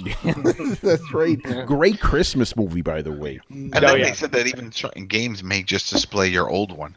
So then it defeats the whole point of changing. What's the point? Yeah, why the hell do you just keep your old name then? I think they really need to fix that. That's just People Well, really because need to- XX420XX Blaze It is just going to have to deal with it. Golden Boy 69. You can Yeah, deal. right. Pwn your mom says, yeah, like that. He's gonna have to deal with it, you know. Mhm. By the way, I will forgive half the chat right now if you guys leave within the next minute when Red Dead's available. Peace, bitch. Man, fuck this show. I'm out. Yeah, And done, bounce. son. Robert told me what he needs to know. See ya. Yeah, Robert's about to leave himself. Oh, man, I am out of here. Yeah, I'm Robert. on break for a little bit. I've been playing the last week. All I can think about is riding around on a horse. Yeah, all you want to do is sleep right now. I bet. You know? Yeah, please and thank you. But I understand. Play some Castlevania. I need to get into Requiem. You like Castlevania? Yeah, people were asking me, it's like, hey, Tony, are you going to play the game? Because they know I love me some Castlevania. I'm like, I will play it eventually, but there's a certain game out right now that kind of takes priority. not to mention- I actually would love to see Chris playing a Rondel of Blood and Symphony. wink, of the Night. wink, wink, wink, Oh. throw down, And plays. maybe watch the new season on Netflix. Ooh. Premieres in 3 hours. You like Castlevania? Well, I can stream What the is a game. man? I don't think I can stream Netflix. Might get busted. Yeah, no, but you What can't is a man? stream Castlevania. I do so- it better. Yeah. By the way, Robert, you'll find this cool. During Comic-Con, I actually got to talk to the producer of Castlevania, the cartoon show. Really cool guy, man. He's like Adi Shankar, I think it yes, was. such Yeah, a I've good guy. interviewed him too. He was He's a like great guy. Indian the Crow. Yeah, but the thing is, like, it wasn't like an interview. He was just hanging out in the press room, and we just talked about anything for like half an hour. Video games, anime, everything. It was like he was genuinely interested in what we had to say about like the show. You know, really cool guy. He looks Nice. like I consider him the Indian Crow. Like he looked like Brandon Lee, just Indian style. It was fucking awesome. Great guy, man. Yeah, he even dresses with the freaking eye makeup. Yeah, he had too. the eyeliner and everything, man. That guy's fucking awesome. You know, Paris is all talking shit. He's like, Robert, put on a shirt. This is a shirt. we gotta get Paris back on here, man. Yeah. You Get know- me in Paris on the show. That's hell. Oh, that'll be So- next. That'll be next. I remember. So- Last time I had both of you guys, that was a riot. I just let you guys go. You did the whole show for me. Right. Here's a weird thing that happened. So I when I was that guy tweeted something, and I went on to the link, right? And the funny thing that it you know how like when you click on a link and it goes to a site, like a site, it shows you ads, and for some reason it was advertising eye makeup. Really? Yeah, I'm like, hey, look at the Yeah, irony. I click on an article about this guy, and they sell some eye. They try to sell me some eye makeup. Awesome. There you go, man. It'll look good with your dress. Man, you should cosplay as him, man. For Halloween. I will say Sony is doing one. Yeah, go ahead, I will Robert. say Sony is doing one thing right. They announced today that the new gameplay trailer for Medieval, the remaster, is coming out on Halloween. Oh, I perfect. like that. That's Perfect. cool.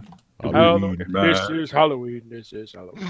All right. And the last story here, I threw this in here for you, Brett. This is pretty cool. So the new Oculus model, and Brett, this is something I've been talking about for a while, will be wireless. No wires. And Oh snap! $400. Remember what other Oh, shit. Remember what other VR system costs $400, and it's the most successful one out there. Just saying. And comes out with Fallout 76. Yeah. No. My So man here's Fergus. here's a couple of other things about this Yeah. VR headset. It does not need tracker markers around in the room. The headset itself has a depth perception of a portion of it, so essentially knows where all the walls are and it situates you within the world. So you don't need to use any sort of additional like equipment with your VR headset. It also has this technology, this eye tracking technology within it that actually adjusts the depth perception within the VR unit itself. Oh wow! So it sees the how your iris is reacting to certain things, or if you're trying to focus on something, and what it does is it adjusts it for you. What if you have astigmatism and your eyes all shaky like my left eye? Then it's like, oh fuck this, we can't do it. Oh, I don't know. I don't know exactly how that would work, but that's some of the tech that they're using. Maybe they did think about it. Who knows? Yeah. I can't even do VR. It just makes me sick. Oh, really? Now, Brett, remember what I told you? I said This- if they make VR as simple as putting on a hat, I would give it another chance, right?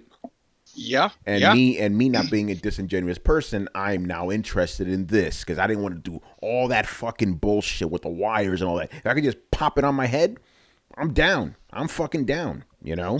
Most people have been doing it. Like the general community consensus is that all you do is you hook a C hook into your ceiling and you run the wires down.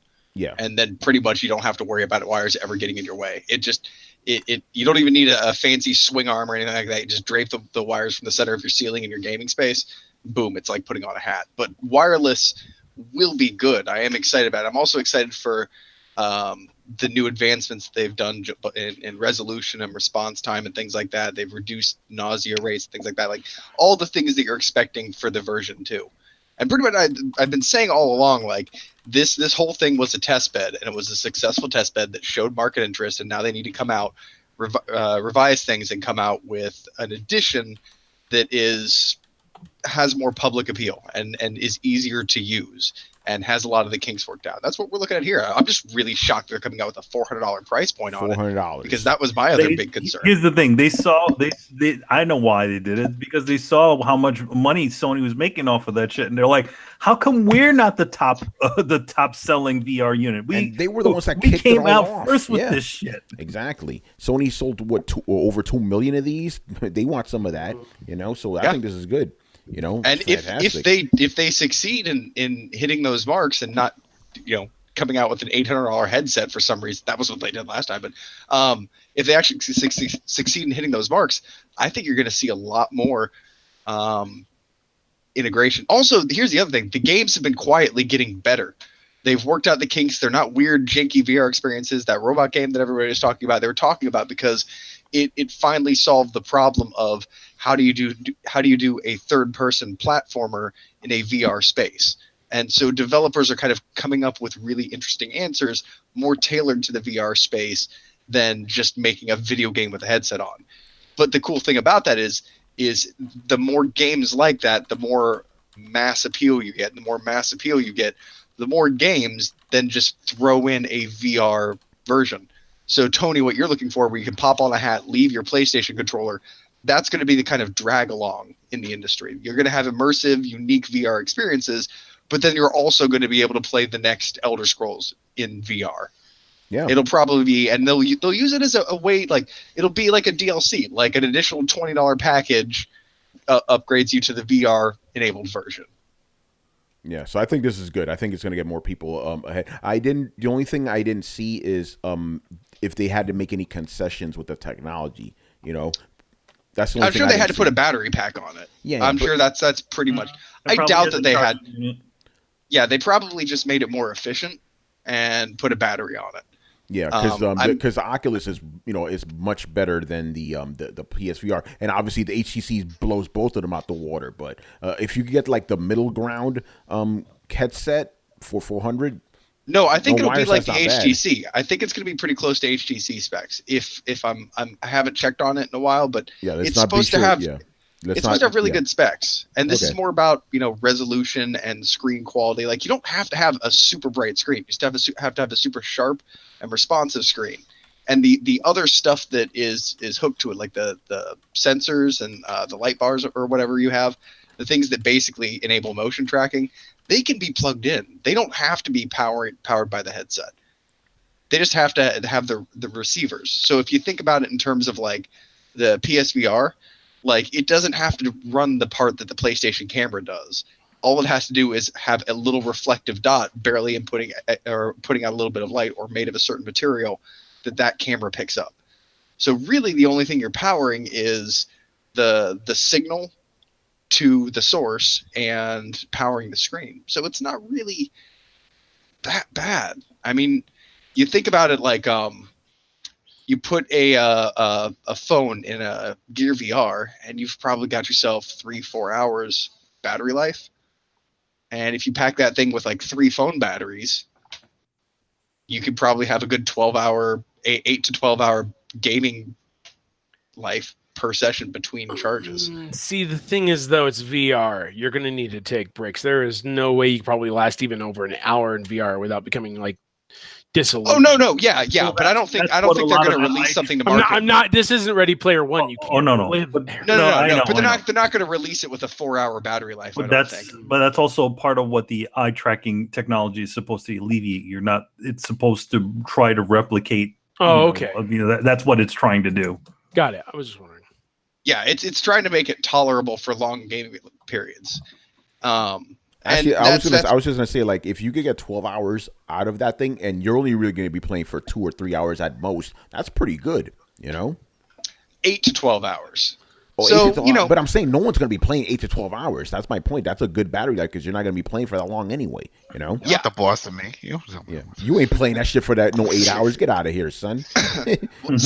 Some people will, and they'll need to make the battery to accommodate those people.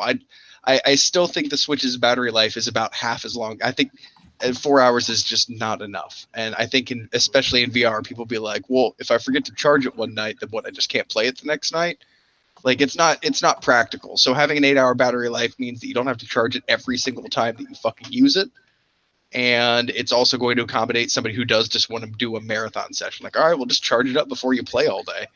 And so I don't think it would be unfeasible to if you put 4 cell phones worth of batteries in it, which I know is a lot of batteries. I know it's a big fucking battery pack, but you probably have like 2 battery packs somewhere near the back to counteract the weight. You could get a decent amount of battery out of this thing. It's not impossible with the technology that we have. I don't know how price effective it is, but it can. All of this is good news. I'm telling you, man, VR is coming. I've been saying it for years. It's slowly lurching up on us. You know what? You can have your VR. I've got the Intellivision Amico. Oh man, no, but I think this is going to go a long way to making VR more viable, at least, because I think that $400 is a sweet point. Mm-hmm. But the wireless, I think that's going to be the big thing. Because I said, even for me, I'm like, because me, I've been like, pretty much against VR. I'm like, I don't want to play that shit. I'm like, I don't want to put all this crazy stuff on me. If it's just like a half, sure, I'll play for a couple of hours. Why not? Well, you also don't want to wave your arms around like an idiot. Exactly. If I could play with a controller, if I could play with a controller with a thing on my head, that's fine. I don't want to do that for every game, obviously, but it is more viable than fucking using those special controllers and having all this shit on my head. That's exactly how I want to play. I think that's what they're finding in the industry is like, most people just want to play with a controller. They don't want to wave their arms around. They don't want to look stupid to anybody who walks in the room. So let them just put on the headset and play with their controller. That's not that far-fetched. Like, I know a lot of people think that VR is going to be hard to sell, but again, I think it's going to be a generational thing. We already all have personal screens. What's the difference in putting it and strapping it to your face? Like, to kids constantly playing on their phones and shit like that? Like, why would you not want a screen that other people can't see? Strap it on your face. That's what we're promoting. That's what she said. Why don't you want to have a screen Strap it strapped on your face? Next, you're gonna say, "Go ahead, put a chip in your arm." Why not, dude? Well, we're not gonna go down that road. No. Hold on. Don't do it, Adam. Not to me. We're talking about VR. You did to a 12-year-old though. When you're sitting there talking to a 12-year-old, they're like, okay, so you can go in and play Call of Duty and take up the family TV and deal with everybody else bitching at you or having to share your screen time or seeing the fact that you're actually playing GTA and beating hookers to death, or you can just chill on the couch. Doing that close so it looks real. Nope. Guess what, Daddy? I know how to kill people now. No, it's all right. You know what I'm saying though, like. I know 12-year-old me would have been like, dude, give me the headset and an easy chair. I'll like just hang out in the living room and play video games. I don't think 12-year-old me would have liked that. I'm like, I'm not putting that shit on my head. I didn't like it back. I didn't like it back then. Yeah, it was cheesy back then. You're Where's the controller? Give me the goddamn controller. Actually, back in our day, it was the fucking Virtual Boy. Ooh. No, it was that arcade? They used to have them at arcades. Oh yeah. Why are we going down? Hey, I'm sorry. That's just what I think. When I think about VR, I think about 2 things: the Virtual Boy and Lawnmower Man. That's what I think about. I think about those big bulky arcade games with the 50-pound helmets. Yeah. Vacuum attachments. Yeah, the vacuum tube attachment. That was spreading pink eye. Yeah. Man, it's tough to explain it unless you've played a good VR game. And even then, like when you get put in VR, like it's way more immersive than you think. simple fact, like it can even be terrible graphics. Like it can be the most blocky basic graphics. It can be just basic basic polygons shaded in geometric planes. Yeah. And something about the way that every time you move, everything reacts to you. Like your brain does this weird filling in of the middle ground. And I think it has something to do with the fact that, like, no matter how bad your eyesight is, like you can walk around half blind and still feel like you're living in reality. I don't think the brain really cares how sharp something is. It's cool, it looks pretty, but it doesn't make it feel real. What makes things feel real is them reacting to you in real time and space, in what feels like real time and space. Yeah. So I don't think graphics really matter all that much in VR, or at least you don't need them to achieve a really seriously immersive experience. So if you can get good graphics plus that same kind of brain reaction, like you would be absolutely shocked. Like the old VR games didn't make you feel like you were there because you could feel this big 50-pound helmet thing on. But like a good VR game, and they've gotten close on PSVR a few times, where you're literally just sitting there looking around, being like, God damn, look at this place, and you feel like you're somewhere else. Yeah, it's not going to work with porn though. Probably not. I loved what that E3. What was that? E3 a couple of years ago. I was about to say, Bobby, I've seen some VR porn. I remember that. They had a whole booth there. Yep. There's one guy was trying it out, and they had like just people circling around him. It looked like something from Boogie Nights, you know? It was hilarious. Well, there was like just a person on the floor doing, or people on the floor doing, and they were just walking around. No. It was like I don't basically. And I saw this. I don't think it was at E3, but it was one of these trade shows. Basically, there was a guy on the floor playing the VR game, and there was a circle around him just watching him. It was Boogie Nights. Remember that shit? That's weird. Yeah, I mean, I don't get me wrong. The porn industry is they're huge innovators of technology, and I think that it would be silly to say that that VR porn won't be a thing. Innovators or just adopters? They push a lot of technology. Like they helped Blu-ray secure its place. Like you can't discount them in terms of cementing what industry standards are. And so you can't say I couldn't say with a straight face that VR porn is never going to be a thing. Because you know that it's going to be. I don't know what they're doing, and I don't know if I don't want to say doing it right, because I don't really know what right doing? is. But what are you doing? But VR porn does exist right now. Yeah, big time. It does exist. They even have peripherals you can use. How come every single thing that Brett seems to say in this last part of the show all sounds like really bad slogans for commercials? Yeah, VR porn is coming. VR, what are you doing? Strap it on your head. Put it on your kid. It'll be great. Little Timmy will go and kill and play with hookers. Okay, like Grand Theft Auto. Adam, that's probably what your parents said when you played GTA. No, Adam was like 50 when that game came out, man. Yeah, right. I was already 55 when that game came out. Fucking old bastard. That was not a thing. I don't think our parents really gave a shit. My parents didn't give a shit. It was just a different time. They didn't have when GTA 3 came out, I was already 21, man. Yeah, well, yeah, we were already older. We were in college already. Yeah. You know? I mean, granted, GTA 3. When were we when GTA came out? The first one. The first one you just was a top down. You just ran around. Nobody played that shit. Picked up a phone. Dude, I played that shit. People play that all the damn time. Yeah, the sequel. In fact, it's on PlayStation, the console that you hate. Yes, I didn't play that shit. Dude, I play that game all the time, and it was just a mayhem simulator. That's Grand Theft Auto, man. By the way, Robert, that tweet from Paris is fucking killing me. This is hilarious. Why did I put on this shirt? And of course, I responded with the sexy continues and the picture of fat bastard doing his thing. Oh man. Anyway, keep waxing philosophical on VR, Brett. I don't understand the people who say that it's not going to be a thing. I It can is a understand the thing. people. Even I'm admitting that shit. It is a thing. I don't think it's going to be the thing, but it's a thing for sure. It's a thing you will strap on. Yeah, Yes. strap it onto your head, and strap it on somewhere else too eventually, right? Well, I mean, here's the way I think about it. Like, I don't think any of us live in giant, spacious mansions, right? Like, we don't necessarily have room or access to an 86-inch TV. Or like the space to run around in a big 20 by 20 foot space. I don't think VR is going to be honestly an active thing because most people don't want to be active. Let's be fucking honest here. Most people don't want to run around and do a bunch of stuff. Like, yeah, there will be like a 10% population that buys the treadmill and then uses it 10% of the time because they don't want to walk around Skyrim all the time. They just sometimes want to sit and shoot people. You will have people that do that, and they already have haptic bodysuits that. That's what Adam wants for Call of Duty with the sweat, right? Yeah, when that comes out, I'll be the first in line. Yeah, I mean they don't hurt you, Adam. But like they use something like. I want it to hurt me. If there's a setting, I want that realism. I want my wife to come in like, oh my god, yeah, just see me on the floor shaking. Like, what happened? Dude, you are actually bleeding. What happened? I got shot. I got shot.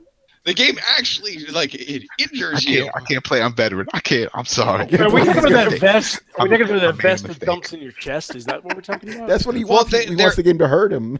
They're working on new technology right now where basically they send, I think it's really low sonic vibrations through Adam wants the holodeck without the safety on, man. Hold on. It sends vibrations. Think about if we had that for boxing. Oh, that'd be awesome. That'd be awesome. Come to work all beat up. You come into work with a black eye and shit. What happened? I was playing Mike Tyson's Punch Out, man. Damn right. Got one round of Battlefield 5, yo. Shit. Right? Mike Tyson fucked me up last night, man. Come to work. Anyway, I'm sorry, Brad. Go ahead. Haptic suits, electricity. Whatever. Tony's really paying attention, isn't he? What about this about porn? Star Wars words or something? Yeah, it's like I could let Brett finish his point, but I want to make fun of Star Trek right now. But look. Yeah, here's the deal. Basically, it uses sound waves that you don't feel, and when they cross a different kind of sound wave, essentially the point in which they cross, it creates a vibration. So they're able to actually like pinpoint haptic feedback. So if you get shot in the back, you'll feel like a buzz in the lower back. It's the freaking Matrix. It's the freaking Matrix. And they're working on like these. Basically, it's think of it like a bracelet with a series of rings and elasticity, and the elastic is conductive. So it they're actually really thin pieces of metal. And what it does is where they overlap, it charges, and when it charges, it affects the conductivity or the magnetic attraction. So when you put a current through it, they snap together and resist. And this puts tension on the small like fingertip things at the end of the glove. So basically, the more electricity they put through it, the stronger the resistance is. So they can actually make measured resistance. So they can make it so that when you're squeezing something, it feels soft or it feels firm, and like it stops when you actually touch an object. So you'll be able to actually pick up a ball and feel like you're holding a ball in your hand. This sounds a lot dirtier than it is. Yes. Talking about holding. I just heard ball in hands. You feel the pressure from the electricity and the balls in your hands. Like what? I know. And then these horse testicles are fresh. Yeah, exactly. Can you tell the difference between the horse and pig testicles? That's real ass VR right there, man. No, I think it's more so like you can feel when you pick up the gun. Like you won't feel the weight, but you'll feel like your fingers will stop when they hit the grip. Kind of thing. So you won't even have to be looking to get haptic response. This sounds a lot dirtier than it is. Yeah, there's no way I can fix that. Man, I'm still thinking about what Adam said the other week, where he wants water, so he feels like sweat from his buddy. What the fuck? I want sweat. I want little squirts in my face, or someone. want all of it. I want all of it. Damn. Have you ever been in one of That's those the name of rides? this episode. Little squirts in my face. That's it. Little squirts. What was it? There was a ride I went to. It was at Universal Studios, and the chair had like I think it was for aliens or something. I remember it had like squirts behind me on the sides where I could feel hot breath. So I feel like It's alien. It's alien. What you're talking about sounds like Alien Encounter. Hey, alien encounter. Can I buy you a drink? That's what I want. What kind of alien encounter do you want, Adam? He wants to go right to the probing. The sex Kind of ends with kind. squirts in his face, don't he? Oh, yeah. The Captain Kirk experience. Yeah, right. There was a Simpson ride also, and then like Maggie's little pacifier like spit came out, like squirt in my face. I'm like, yeah. I can't even breathe right now. Oh man, I can't wait. Bring that to the home, please. He wants to ride. Excuse me, attendant. Does this ride squirt you in your face? I'm out. That experience. I No, want here's- my money back. That didn't squirt me in the face. Okay, here's my question though. Now we all know that when haptic, like when the first time a fully haptic world where you can run around and touch anything comes out, how many are just going to start aren't going to touch a booby? I don't know if How many that'll you can be in my honestly version of say- Call of Duty, but if it is, then there have to be a. Adam's gonna be calling booty, right? Dude, like, man? okay, no, you know every single person who puts on a VR headset and plays that game at one point, they may take the rest of the game seriously. Like, I wonder, and just reach out and go, boop. Yeah, you'll look Okay, around yeah, too. nope. You're alone in your room, and you're still gonna be like, touch these titties. Hi, big boy. See, but these what are if the fake. other These are person is fake. like, what if it's a virtual person? It's not an NPC on the other end. Well, no, that's what I'm saying. Like, and it's, I don't mean that. And I just realized after I said it out loud, Yeah, like, don't no, wanna I'm do that not to another talking real about person. virtually assaulting people because Yeah. you're gonna have the exact same thing. Like the first time, like a drill sergeant gets in your face, like, Virtual. I'm sorry, son. Do you understand? You're just gonna reach out, and, like, poke him in the nose, and be like, boop, just because you can. Yeah, I actually heard a case about that where this woman was playing a VR game. Some guy just started fondling her. We don't condone that shit. You know? No. That's not what I'm saying. I'm just saying, like, natural curiosity to, like, poke and touch object. Like, you walk up and you'll poke a tree and you'll be like, yep, that feels like wood. Walk up and, like, poke an NPC in the face. You're like, it's weird, squishy. Like, you know you're gonna do that. It's not dirty, and it sounds like it is. Yeah, we're just perverted old men. We're just It perverted feels old like men. wood. Oh. God damn it. It feels like what? It's not squishy. The stones are all rock hard. Damn it, Brett. Oh man! All right, I think that's Get it, gonna- grip, yeah. Brett. The that's snozberries taste like snozberries. All right, I think that's a good way of wrapping this up, man. Robert, thank you for joining us tonight. Thank you. This has just been educated experience. Oh, man. Please plug your stuff, man. Man, I said stop talking like porn. Jesus. I'm not plugging anything. All right. You can check out my work at comicbook.com/gaming. You can follow me at twitter.com/thedcd. And you can also check out our podcast, another retro gaming podcast, the ARG podcast, over there at retrozap.com. We actually have an episode this week where we talk about Silent Hill in time for Halloween. Nice, man. I need to go back on the show, man. Yeah, totally. Let me know. We'll come back around, dude. We'll definitely talk about it. Thanks for humming the tune. Yes. All right. Yeah, we're gonna end things a little early tonight because we got Red Dead to play, man. All right. Yeah. Okay. So thank you guys for watching and listening. Subscribe to Throwdown on SoundCloud, iTunes, and YouTube. Follow us on Twitch, Twitter, and Facebook at Throwdown Show. Links are located in the description below. Once again, our show host Tony Polanco, which is joined by Emilio Lopez. See you later, guys, and thank you for participating in the Red Dead Redemption giveaway. We are planning to have more giveaways in the future, so keep and stay tuned for those things. Woo. Chris Seeley. Remember the key takeaway tonight's people: vibration, squirts, balls, and feedback. Thank you. And strap it on your face. I'm gonna get a little squirt it to the- bottle And when the I little play Red squirts on Dead. your face. And the little Don't squirts. forget that it And feels whenever like I wood. get like It feels like wood. blood squirt, I'm gonna squirt myself. Brian Manjoma. This episode was brought to you by Pornhub. Right? Brett Murdoch. I wonder how soft your face is. Oh, man. Boop. Adam Vale. Yo, have a good week. Have some fun. Red Dead. We'll talk more about squirt and blood and all that other stuff next time. And watch Lucha too, man. It's back. Well, Lucha, check your local listings because Lucha got picked up in syndication to other networks. So at least over here in my area got picked up, and no other markets have it. So just type in and search Lucha. You'll be surprised. You might have that network, and you can watch some of that. Nice. And Mr. Robert Workman. If they're not your balls, don't fondle them. Wise advice, my Right, friend. Tony. Hey, only the virtual balls and only animal balls. Oh, they're so squishy. All right, guys. We'll see you around, man. Later. All right. Later, guys. Ladies. Squishy.